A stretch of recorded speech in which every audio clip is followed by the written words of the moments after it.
बिस्मिल्लाहिर्रहमानिर्रहीम। अस्सलाम वालेकुम। उम्मीद आप ठीक होंगे, खैरियत से होंगे। तैयब लोच आपकी खिदमत में फिर से हाजिर है।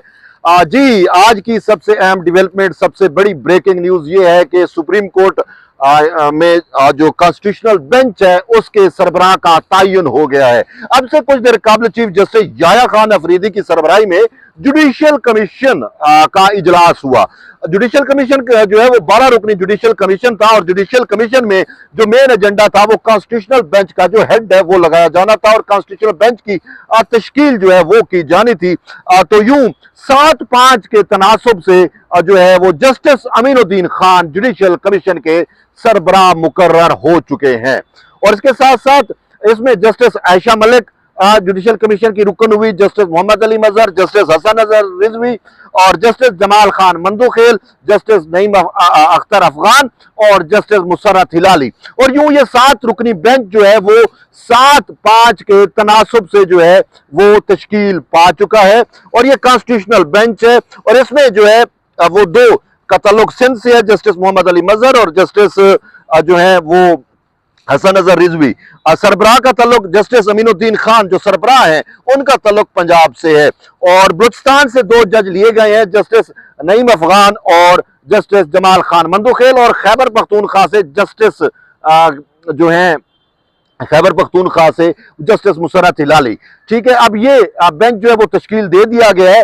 तो अब इसमें जो मुखालफत की गई, चीफ जस्टिस याह्या खान अफरीदी का एक मौक़िफ़ था कि सीनियर मोस्ट जो है वो कॉन्स्टिट्यूशनल बेंच का सरबराह लगाया जाए और उसको जो है वो अपोजिशन और सब ने जो है अपोजिशन ने जो है उसको ओन किया और इसी पे जो है इसी वजह से जस्टिस अमीनुद्दीन खान की मुखालफत की गई। लेकिन हुकूमती साइड से जस्टिस अमीनुद्दीन खान को जो है वो प्रपोज किया गया और फिर जब वोटिंग कराई गई तो वोटिंग में जस्टिस अमीनुद्दीन खान के नाम पूरा निकला और यूं 7 के तनासब से जो है ये बेंच तश्कील पा गया। अब यानी कि वजीर कानून आजम नज़ीर तारड़ हो गए, अटारनी जनरल फरूक एच नायक, खातून रुकन जो अकलियत से है वो खुर्शीद बरोचा।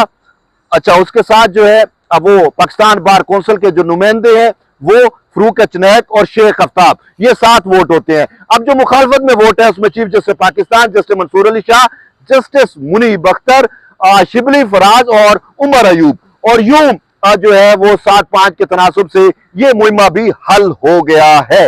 अब कॉन्स्टिट्यूशनल बेंच का सरबराह मुकर्रर होने से जो है वो बहुत सारी चीजों की हैयत तब्दील हो जाएगी और सबसे बड़ी चीज ये है कि supreme court practice and procedure act committee जो है उसकी भी हैयत जो है वो तब्दील होगी। और उसमें पहले जस्टिस मुनीब अख्तर शामिल थे, लेकिन जब कल कानून पास किया गया तो उसमें कहा गया कि एनी कोर्ट का या एनी बेंच का जो सरबराह होगा वो उस कमेटी का हिस्सा होगा। तो यूं आप जस्टिस अमीनुद्दीन खान जो है वो इसका हिस्सा बनेंगे और उसमें जस्टिस मुनीब अख्तर जो है वो मैनेज हो जाएंगे। तो एक तो ये बड़ी अहम डेवलपमेंट है। और दूसरा जस्टिस जमाल खान मंदुखेल जो है वो अब बेंच का हिस्सा यानी कि जुडिशियल कमीशन का हिस्सा बनेंगे और जुडिशियल कमीशन में जस्टिस अमीनुद्दीन खान भी जो है वो उसका हिस्सा बनेंगे। लेकिन जस्ट मेन जो समझा जा रहा है कि आईनी अदालत का जो सरबराह होगा वो जुडिशियल कमीशन का हिस्सा बनेगा।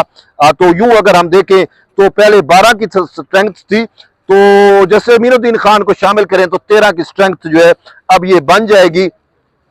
अब मामला जो है वो आगे भी दरपेश है, वो ये है कि अगर ये कॉन्स्टिट्यूशनल कोर्ट या कॉन्स्टिट्यूशनल बेंच मर्ज़ वजूद में आ जाएगा, तश्कील पा जाएगा, तो उसके बाद नेक्स्ट का लाया अमल जो है वो क्या होगा, उसमें यह 26वीं यानी तरमीम और ये सारा कुछ अब इस बेंच में मुमकिन तौर पे लग सकती हैं। और इस बेंच में भी अगर हम देखें तो जस्टिस आयशा मलिक हो गई और इसके साथ साथ यानी कि इस बेंच में मुझे 7 का ये बेंच है, तो इसमें जो है वो इमरान प्रोजेक्ट के जज भी कुछ शामिल हैं। ठीक है ना, लेकिन अब देखते हैं मामलात कैसे आगे चलते हैं। लेकिन अक्सरियत जो है वो कॉन्स्टिट्यूशनलिस्ट जजेस की है जो पॉपुलिस्ट अप्रोच से दूर हैं। ठीक है, तो ये एक अहम डेवलपमेंट हुई है। और अगर हम देखें कि इस टाइम जो अगर 26वीं तरमीम आई वो मैटर है और मखसूस नशिस्तों का मामला हो सकता है।